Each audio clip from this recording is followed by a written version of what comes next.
Karibu sana mtazamaji wa Zone Media. Naitwa Victor Moshi. Sina shaka ubuheri wa afya kabisa.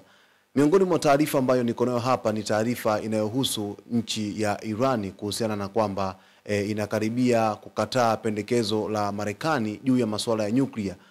Na juzi tu Rais wa Marekani Donald Trump aliweza kumuonya Waziri Mkuu wa Israel Benjamin Netanyahu kwamba asitishe mipango yake ya kutaka kuishambulia Irani kwa sababu yuko kwenye mazungumzo ya kidiplomasia juu ya masuala ya nyuklia. Sasa taarifa mpya ambayo imetufikia hivi punde tu ni kwamba nchi ya Irani inakaribia kukataa pendekezo jipya la Marekani kuhusu masuala ya nyuklia.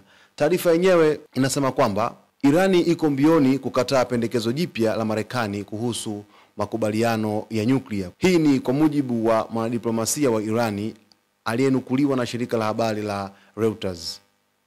Irani inasema kuwa pendekezo hilo la Marekani ni la kupuuzwa na halizingatii maslahi ya Irani, hasa kuhusu haki ya kuendeleza urutubishaji wa uranium. Irani imetupilia mbali pendekezo la Marekani na kusema kwamba ni la kupuuzwa kwa sababu kwamba haizingatii haki ya Irani. Ni kama vile Irani inakandamizwa kwa namna moja ama nyingine katika makubaliano ya nyuklia.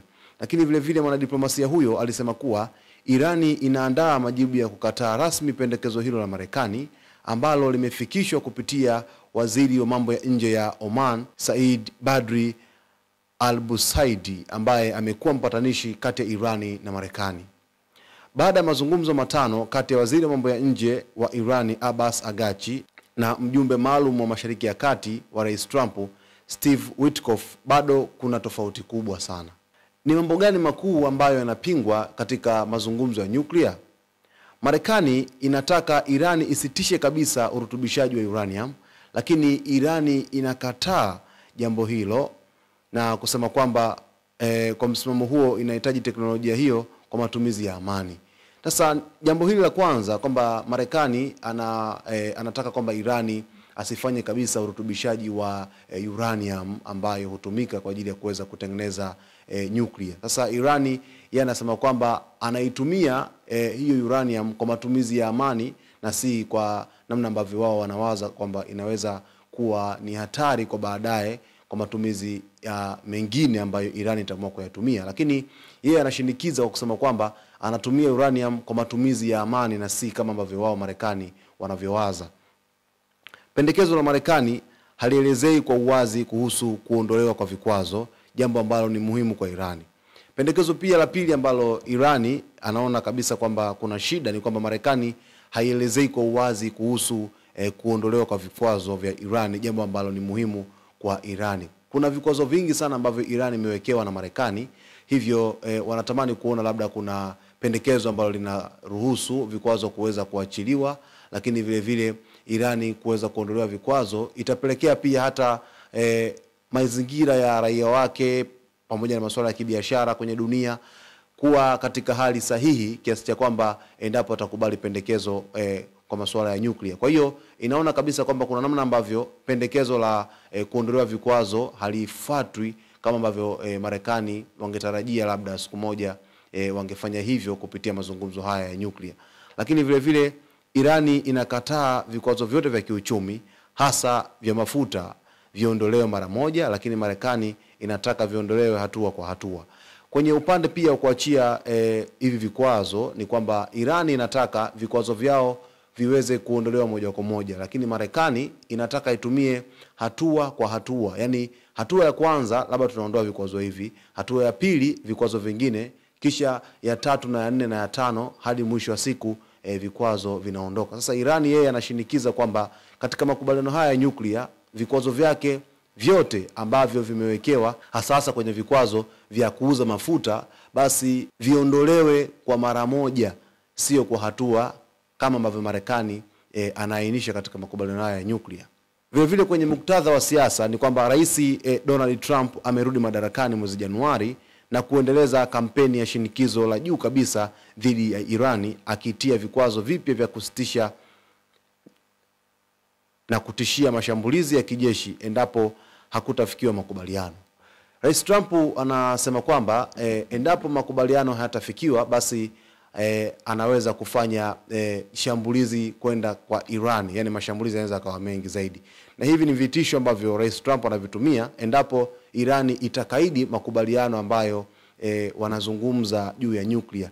Kwa hiyo Iran hapa ni kama vile anaingia kwenye mtego mkubwa asioufahamu kuhusiana na ishu nzima ya makubaliano ya nyuklia, kwamba Rais Trump amesema kwamba ataendelea kutia vikwazo vipya na kutishia mashambulizi ya kijeshi endapo hakutafikiwa na makubaliano. Sasa hapa ndipo ambapo Irani inakuwa kwenye mtego mkubwa, kwa sababu kama Rais Donald Trump atafanikisha kuweza kufanya mashambulizi ya kijeshi katika nchi ya Irani, endapo tu itakaidi makubaliano ya nyuklia, basi kunaweza kukawa na vita kubwa sana ya kikanda katika Mashariki ya Kati, kwa sababu ni hatari kubwa ambayo itaisibu nchi kadha wa kadha katika ukanda wa Mashariki ya Kati.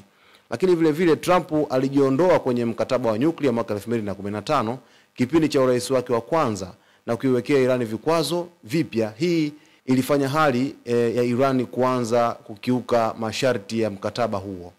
Sasa baada ya Rais Trump kuweza kujiondoa kwenye mkataba wa nyuklia mwaka 2015 katika kipindi chake cha kwanza kabisa cha kuwa rais wa Marekani, kwamba Irani ikaona kabisa kwamba inaweza kukiuka masharti ya mkataba huo, kwa sababu Rais Trump mwenyewe alijiondoa na sasa hivi yuko tena madarakani, anataka kuweza kuzungumza na Irani kuhusiana na makubaliano ya nyuklia ambayo bado mpaka sasa Irani inakaribia kuweza kukataa mapendekezo hayo.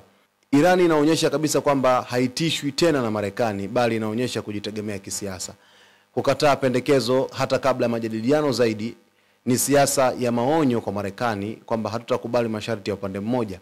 Na uamuzi huu ni ujumbe kwa dunia nzima, hasa Urusi, China na wanachama wa BRICS, kwamba Irani inajitambulisha kama taifa lenye msimamo thabiti dhidi ya ukandamizaji wa Magharibi.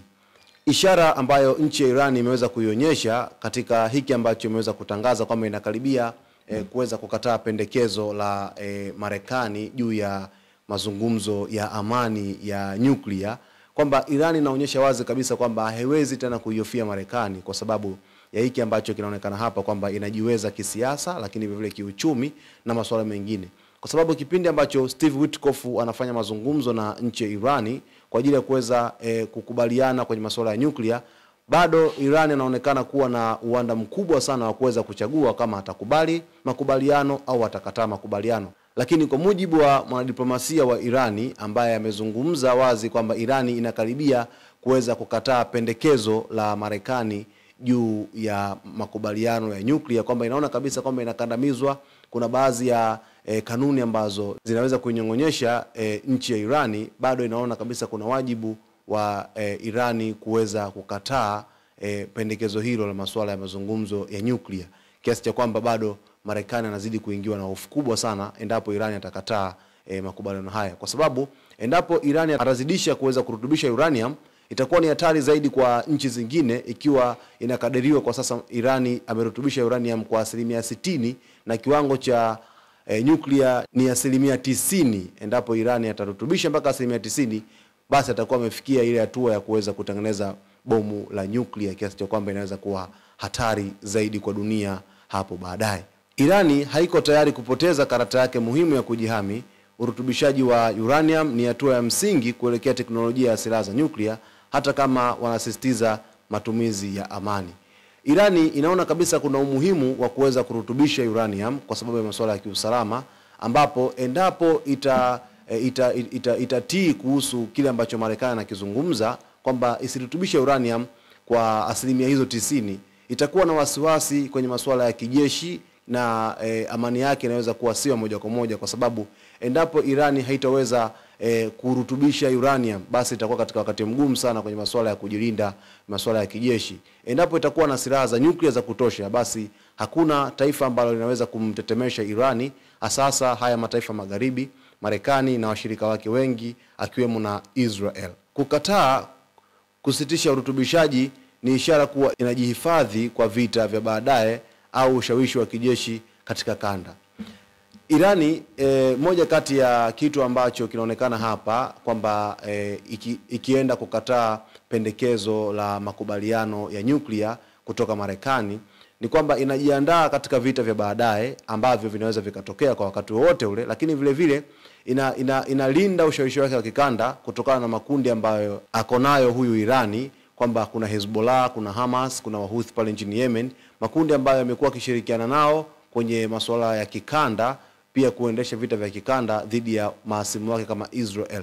Kwa hiyo yawezekana pia anajilinda kwa ajili ya kuweza kuimarisha washirika wake wa kikanda ambao wamekuwa kishirikiana nao na kuwapa silaha mbalimbali, kwa sababu Irani bila kujiimarisha kwenye masuala ya kikanda inaweza kuingiliwa na waovu, lakini vile vile hata watu wakaweza kutumia nchi ya Irani kama ni moja ya lango la kufanya mashambulizi na kuweza kuharibu utawala wa pale nchini Irani. Kwa hiyo ina wajibu wa kuweza kufanya yote haya, ikiwa inaonekana kwenye pendekezo la kukataa kuainisha kabisa kwamba Marekani inafanya vitu ambavyo vinaikandamiza nchi ya Irani katika pendekezo hili. Pia hii ni insurance yao dhidi ya Marekani au Israel. Hata kama hawatengenezi bomu sasa, wanataka uwezo wa kufanya hivyo haraka wakiamua. Inataka kurutubisha uranium kwa sababu kipindi ambacho wataamua kutengeneza bomu la nyuklia isiwe tena shida kwao, kwa sababu ya kile ambacho maadui wake wanazidi kujiimarisha kila siku. Kwa hiyo Irani ni kama vile inachukua hatua madhubuti za kuweza kutengeneza mifumo ambayo itakuwa salama wakati wote, lakini vile vile itasaidia kipindi ambacho wataamua kuweza kutengeneza bomu la nyuklia kwa wakati wowote na muda wowote watakaoamua, ili kujilinda kwenye masuala ya kisiasa. Lakini kwenye hili pia Marekani haitumii njia moja kwa moja kuweza kuzungumza na Irani, inatumia mgongo wa Oman. Oman ni kama vile jambo, na kwamba ni dalili ya kutokujiamini na kuhofia kukataliwa hadharani. Kwa hiyo Marekani anamtumia Oman kama chambo ya kuweza kufanya mazungumzo, ili tu basi asionekane kwamba amekataliwa moja kwa moja. Na hiki kitu ambacho kinaonekana hapa ni kwamba Irani inaweza ikafanya makusudi tu kwa ajili ya kuweza kuwaonyesha Marekani kwamba wao wanatakiwa waje physically kuweza kuzungumza na si kutumia washirika kama Oman ambao wanakuwa kama vibaraka au machawa. Na kitu hiki kinachotokea hapa ni kwamba Irani bado ina nguvu kubwa ya kukataa pendekezo la Marekani kuhusu mazungumzo ya nyuklia, kwamba isirutubishe uranium kabisa, lakini vile vile Irani ina wasiwasi kwamba endapo itakubali, bado kuna vikwazo ambavyo bado itaendelea kuingizwa mtegoni na nchi kadha wa kadha ambazo zimeweza kuwekewa vikwazo kwa Irani. Lakini vile vile Irani inataka pendekezo hili lipite endapo tu basi itakubaliwa vikwazo vyake kuweza kuachiwa moja kwa moja, lakini isisitishe kabisa kurutubisha uranium, bali ipunguze kiwango cha urutubishaji wa uranium. Hii ni moja kati ya habari kubwa sana na inazidi kuchukua sura mpya kila siku, na mtazamaji ni kuahidi tu kwamba nitakuletea kila baada ya habari itakayoweza kutoka kuhusiana na issue nzima ya mazungumzo ya nyuklia kati ya Marekani na Irani. Fuatilia kila siku hapa uweze kujua nini ambacho kitaafikiwa hatua baada ya hatua, ikiwa tu taarifa hii inazungumzia kuhusu Irani inakaribia kukataa pendekezo la mazungumzo ya nyuklia kati yake yeye pamoja na Marekani. Hii ni kwa mujibu wa wanadiplomasia wa Irani. Sasa usisahau kusubscribe kwa habari zetu zijazo, lakini kulike video zetu, kucomment pamoja na kushare. Naitwa Victor Moshi. Asante kwa kuendelea kutuchagua.